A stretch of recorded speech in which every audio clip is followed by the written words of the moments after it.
이슈 분석 시작하겠습니다. 올해 공동주택 공시지가 상승률 14년 만에 최대 상승폭을 기록했습니다. 많이 오를 것이라고 예상은 했는데 막상 인상률이 공개되니까 충격이 적지 않은 분위기죠. 보유세 폭탄 현실화됐다라는 불만과 불안, 혼재돼서 쏟아져 나오는 가운데 오는 6월부터는 또 다주택자에 대한 양도소득세 중과세율 10%포인트 인상됩니다. 더 버틸 것인지 버티지 못하고 매물을 내놓을 것인지 다주택자들 기로에 놓였다, 이런 분석 다시 나오고 있습니다. 두성규 한국건설산업연구원 선임연구위원과 함께 공시가격 인상 파장, 또 향후 시장 움직임까지 하나하나씩 짚어보도록 하겠습니다. 안녕하십니까? 안녕하세요. 일단 공시지가 인상률, 올해 인상률 발표됐습니다. 14년 만에 최대폭이라고 한다면 그 숫자만 놓고도 대단한 기록이라고 볼 수 있겠죠. 어떻게 보셨습니까? 네, 충격적이었습니다. 네. 저도 충격적이었습니다. 작년에도 약 한 이제 14%포인트 정도 또 14% 정도 올랐기 때문에 작년에도 네. 사실 상승폭이 적지 않았다라는 이야기들이 많았는데요. 올해 같은 경우에는 우리가 한국부동산원에서 부동산 가격 상승률을 갖다가 계속해서 이제 발표하고 있는데요. 그것에 비교해서 볼 때 굉장히 예상하지 못할 정도의 상승폭을 보여주고 있습니다. 그래서 서울 같은 경우에는 약 20%까지 지금 오른 것으로 지금 나타나고 있는데요.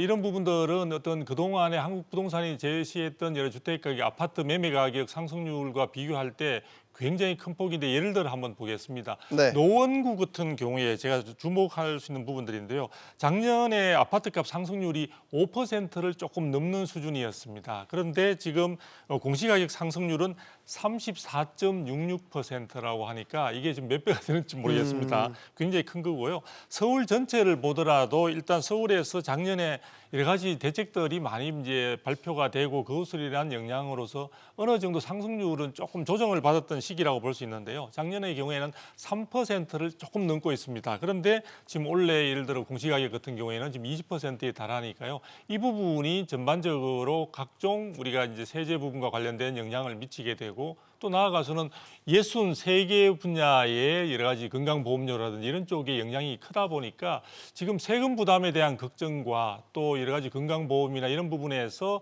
자격이 탈락되는 그런 부분들에 대한 걱정, 그래서 이래나 저래나 지금 소득이 충분치 않은 분들이나 은퇴자들 이런 네. 분들에게는 사실은 지금 굉장히 혼란스럽고, 아까 표현도 잘 하셨는데 굉장히 지금 놀라고 있는 그런 상황이다. 대신 이 부분과 함께 지금 상당히 반감 내지는 불만도 굉장히 쌓이고 있는 편이라고 볼 수 있습니다. 네. 뭐 이사 공급 대책이 발표된 이후에 뭐 LH 땅 투기 의혹, 뭐 지금 공시가격 인상률까지 많은 일들이 또 있었죠. 네네. 최근 시장 흐름을 좀 하나 짚고 본격적인 얘기를 해야 될 것 같습니다. 어제 주간 아파트 매매 전세 가격 지수 발표됐는데요. 매매, 전세 모두 상승폭이 둔화되는 모습을 보였습니다. 네. 시장에 뭔가 미묘한 변화가 일어나고 있다, 이렇게도 보여지는데 어떻게 분석하고 있습니까? 지금 그 부분은 이제 이사 대책이 나오고 난 뒤에 부동산 시장은 전국적으로 보거나 서울 시내 같은 경우에서도 다소의 조정을 받는 듯한 모습을 보여주고 있습니다. 그러나 그 폭 자체가 0.01%포인트 정도의 변동이기 때문에 사실 크게 보기는 힘들고요. 네. 시장에서는 어느 정도 향후의 시장에 대한 어떤 전망 부분에서 조심스럽게 좀 탐망하고 있는 그런 상황이 아닌가, 이렇게 보여집니다. 그동안 사실 좀 많이 올랐다는 그런 세간의 이제 평가도 있다 보니까 그런 부분에서 향후의 어떤 방향성을 모색하고 있는 그런 단계라고 볼 수 있는데요. 현재 그 상승폭 자체가 다소 둔화되고 있는 것은 사실이지만 그 자체가 또 아주 크지도 않기 때문에 시중에 풍부한 유동성이라든지 현재 저금리 상태가 유지되고 있는 상황에서 향후에는 과연 이 부분의 주택 가격이 어떻게 갈 것인가를 바라보는데, 문제는 이사 대책이나 정부의 그동안 수도권 3기 신도시 공급 계획이나 이런 부분들에 대한 공급 확충에 대해서 시장에서는 기대감이 굉장히 컸었기 때문에 그런 네. 부분들이 전체적인 상승률을 조금 끌어내리는 그런 영향을 했다고 지금 볼 수 있는데요. 문제는 이번에 여러 가지 LH 사태 등으로 인해서 그러한 공공주도형 공기업의 앞서 공기업이 선두에 나와 있는 여러 가지 사업 계획들이 다소 주춤해지거나 당초 계획보다는 좀 수년될 수 있는 가능성에 대해서 시장에서는 예의주시하고 있는 것이 아닌가. 그래서 현재의 상승폭이 아주 미묘하게 조정되고 있는 것 자체가 큰 의미를 갖는다고 보기는 힘들 것 같고요. 향후의 시장 방향에 대해서는 시장에서도 굉장히 매도자나 매수세 자체가 굉장히 서로 눈치를 보는 눈치 장세가 당분간 지속될 것 같다. 그리고 매물 자체도 지금 저도 조사를 좀 해봤는데 아주 많이 쌓이고 있는 것 같지는 않습니다. 거래량이 상당히 많이 줄어 있는 상태에서 3월 달의 경우에는 거래량이 조금 살아나고 있기는 합니다만 현재도 거래량은 전년 대비해서 굉장히 많이 낮은 상태다 보니까 실질적으로 시장 상황을 굉장히 하락세나 혹은 하락 반전 가능성에 무게를 두기는 좀 어려운 상황이 아닌가 이렇게 보여집니다. 그 앞서 이제 공시가가 많이 올랐기 때문에 특히 올해 더 많이 올랐기 때문에 올해 이제 나오게 될 보유세, 뭐 종부세와 재산세가 대표적일 텐데요. 많이 오르겠네요. 지금 체감되는 다주택자들은 다주택자들은 뭐 당연히 많이 오르는 상황이 되고요. 지금 1주택자마저도 새로 신규 양도세를 납부하는 그 구간에 이제 편입되시는 분들도 상당히 많을 것으로 지금 보여집니다. 그런데 기존의 다주택자들은 우리 작년 대비해서 한번 비교를 해보신다면요, 우리가 양도세 부분이 지금 종부세 부분이 지나치게 오르는 것을 갖다가 좀 조정하기 위해서 세부담 상한은이라는 것을 설정해 놓죠. 근데 이게 300%로 돼 있는데요. 지금 같은 경우에 제가 주변의 사례들을 조금 조사해 볼 때 세부담 상한에 걸리는 경우들도 많이 등장을 하고 있고요. 그래서 전년 대비해서 거의 2~3배 이상의 어떤 납부를 각오를 하셔야 될 것 같고요. 그리고 지금 1주택자 같은 경우에도 새로 지금 편입되는 새로 들어가시는 분들이 상당히 많은 것으로 지금 되어 있습니다. 그래서 제가 볼 때는 1주택자 같은 경우에도 9억 원 초과 아파트가 전국적으로 70%가 좀 증가한 대상의 70%가 포함되는 그런 쪽으로 나오기 때문에 서울 같은 경우에는 1주택자라 하더라도 종부세를 내는 분들이 한 40만 가구가 넘는 식으로 지금 나오고 있습니다. 그래서 6가구 중에 한 가구는 지금 내는 쪽으로 되어 있기 때문에 이번에 이러한 어떤 지금 공시가격의 상승으로 인해 가지고 1주택자나 다주택자나 모두 다 공히 세금 부담의 공포에서 벗어나기는 힘들 것으로 그렇게 보입니다. 그래서 지금 갑론을방이 늘 뜨거운 문제지만 결국 세금 더 걷기 위한 방책으로 이게 활용되는 것 아니냐라는 뭐 불만들이 계속 나오고 있어요. 뭐 이 이야기는 뭐 해도 답은 안 나오는 이야기이기 때문에 넘어가겠는데 어쨌든 결과적으로 보면 지금 이의 신청 기간이 있지 않습니까? 이의 신청 많이 제기되겠죠? 많이 될 것으로 지금 예상이 되고 있습니다. 지금 불만들이 지금 많이 나오고 있는 상태였어요. 근데 일단 먼저 이제 이의 신청과 관련해서 먼저 말씀을 드릴 거는 지금 정부가 정말 이것으로 이번에 공시가격을 통해 가지고 공시가격은 사실은 우리가 세금을 내는 부분은 조세 법률주의라고 해가지고 법률에 의해서 사실은 규정하도록 되어 있기 때문에 국회의 여러 가지 통제를 받는 굉장히 엄격하게 국민의 부담이 되는 부분이기 때문에 통제를 받는다고 볼 수 있는데요.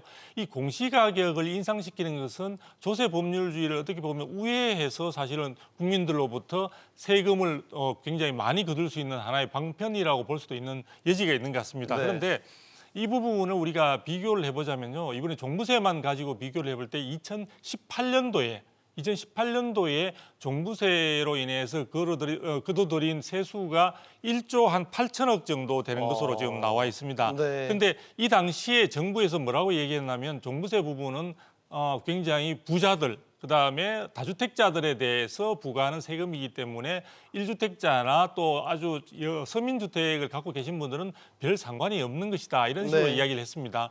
그런데 이 부분이 계속 늘어나고 공시가격이나 공정시장 가격 비율이나 또 세율 자체도 오르면서 계속 늘어나는데 올해의 지금 세수가 아까 제가 말씀드린 2018년도에 1조 8천억인데 올해 지금 예상되는 세수는 종부세로 인한 딱 그 범위로 한정해서 볼 때 5조 3천억에 달할 것으로 지금 보이고 있습니다. 그러면 3배가 넘는군요. 그렇습니다. 그런 정도로 지금 굉장히 많이 지금 올리는 상황인데 그럼에도 불구하고 사실은 국민들은 이 대응할 수 있는 방법이 없는 상태에서 지금 이의 신청 부분과 관련해서도 지금 정부에서 사실은 박근혜 정부가 이전 정부 이야기를 많이 하는데 박근혜 정부가 끝나고 이 정부가 들어서는 18년도까지는 이의 신청 부분을 어느 정도 많이 수용을 해주는 그런 측면들이 있었습니다. 비율상으로 한 40% 정도는 이의 신청을 받아주는 그런 측면들이 있는데요. 작년에 같은 경우에는 이의 신청 건수가 훨씬 더 많이 늘어났음에도 불구하고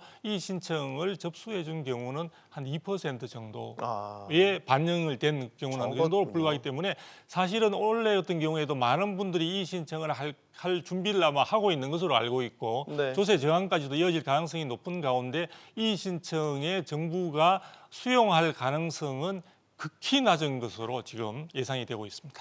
이 공시가격을 인상시킬 때 산출하는 근거가 있지 않습니까? 네네네. 근거가 지금 100% 명확하게 공개돼 있나요? 그렇지 연구원 않습니다. 같은 전문가들은 다 볼 수 있게.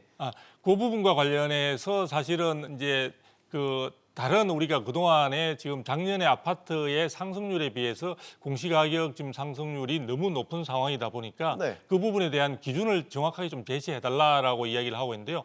지금 정확한 상세한 내용들은 지금 발표되고 있지 않습니다. 그냥 지금 공시가격과 관련해서 근간이 되고 있는 부분은 이제 적정가격이라는 용어를 쓰고 있는데요. 아파트 공시법에 보면은 통상적인 시장에서 정상적인 어떤 거래가 이루어질 경우에 성립될 가능성이 가장 높다고 생각되는 가격을 바탕으로 해서 해당되는 지역의 여러 가지 층이나 향이나 지리적인 여러 가지 요인들을 감안해서 산정하는 것으로 지금 추정이 되고 있습니다. 네. 추정이 되고 있는데 그 부분에 대해서 지금 정확하게 발표가 다 공개가 되고 있지 않은 상황이고요. 정부는 아마 이 신청 기간들이 다 끝나고 나면 이 부분과 관련해서 일부 내용에 대해서 지금 공개를 할 예정인 것으로 알려지고 있긴 하지만 정확하게 이런 공시가격을 산정하는 세부적인 기준이나 방법까지 모두 다 공개할 가능성은 크지 않은 것으로 지금 알려지고 있기 때문에 네. 정부에 대한 정부 불신이나 이런 부분들이 좀 커지고 있는 상황에서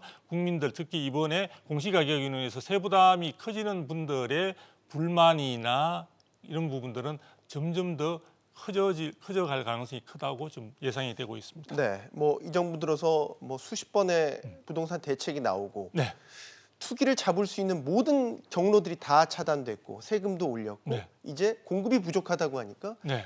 3기 신도시를 비롯해서 대거 주택 공급 대책도 나왔고. 그렇죠. 자, 이제 그러면 올해 6월까지 해서 다주택자들 매물을 내놓을 것이냐 네. 라는 부분을 얘기를 해봐야 될 것 같습니다. 네.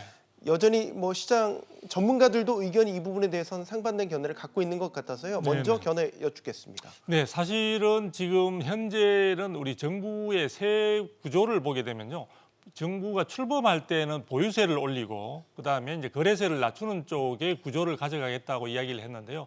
현재 지금 4년이 경과하고 있는 시점에서 본다면 보유세도 굉장히 높은 지금 종부세까지 포함해서 재산세에 해당되는 보유세가 굉장히 지금 올라가 있는 상황이죠. 그다음에 거래세 부분에 해당되는 취득세와 지금 양도세 부분도 지금 굉장히 올라가 있는 상황인데 거래세 부분의 양도세는 원래 6월 1일 기준으로 현재보다 예를 들어 조정 대상 지역이나 이런 쪽에 있어서는 2주택자나 3주택자에 대해서는 10%포인트가 더 올라가게 됩니다. 그러니까 지금 이번에 종부세가 굉장히 부담이 크니까 이것을 피하겠다고 양도를 선택할 가능성은 많다고 볼 수 있는데요. 만일에 양도세를 선택하시게 되면 여우 피하다 호랑이 만나는 격으로 더 많은 부담, 즉 양도 차익의 3주택자 같은 경우에 있어서는 약 75% 이상을 정부에다가 국세로 납부해야 되는 차익의 75%죠. 그렇죠. 차익의 75%. 근데 그동안에 여러 가지 시세 차익이 상승했던 이 정부 들어서서 지금 경실련 발표에 의해서도 50% 이상의 어떤 가격 상승이라는 그런 점을 감안해서 볼 때 굉장히 큰 폭의 양도 차익을 뺏기게 되는 상황이 되고요. 그렇다고 해서 갖고 있는 경우에 있어서는 사실은 시세가 올랐다는 부분은 미실현 이익이라고 볼 수 있습니다. 그렇죠. 현실화되지 않는 시기인데 나는 그냥 보유하고 있었는데 이 시세가 올랐으니까 세금을 더 많이 부담하라고 하는 부분도 사실은 국민으로서는 주택을 소유하고 있는 분들은 상당히 고통스러운데요.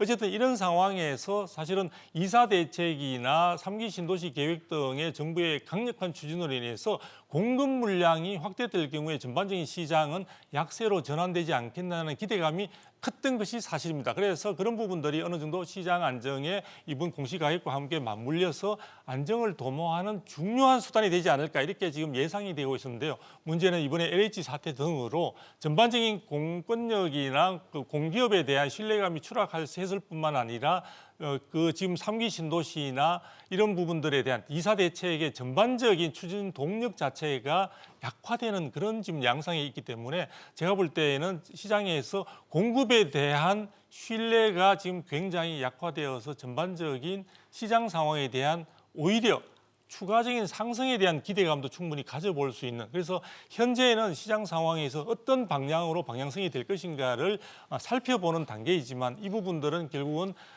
3, 4월 달에 어떤 상황으로 조금 진행이 된다면은 정부의 추진 동력 부분에 대한 확인이 되고 난 이후에는 시장은 새롭게 모색된 방향으로 달려갈 것이다. 그래서 저는 오히려 주택 가격이 새롭게 추가적인 상승할 수 있는 가능성을 배제할 수 없다는 쪽에 무게를 두고 있습니다. 알겠습니다. 의견은 다양하니까요. 네. 가능하다면 미래를 예측할 수 있는 A4 용지 한 장짜리 답안을 좀 시청자분들께 제시해 네. 드렸으면 하는 바람 가지고 봅니다. 네. 한국건설산업연구원 두성규 선임연구위원과 이야기 나눠봤습니다. 감사합니다. 감사합니다.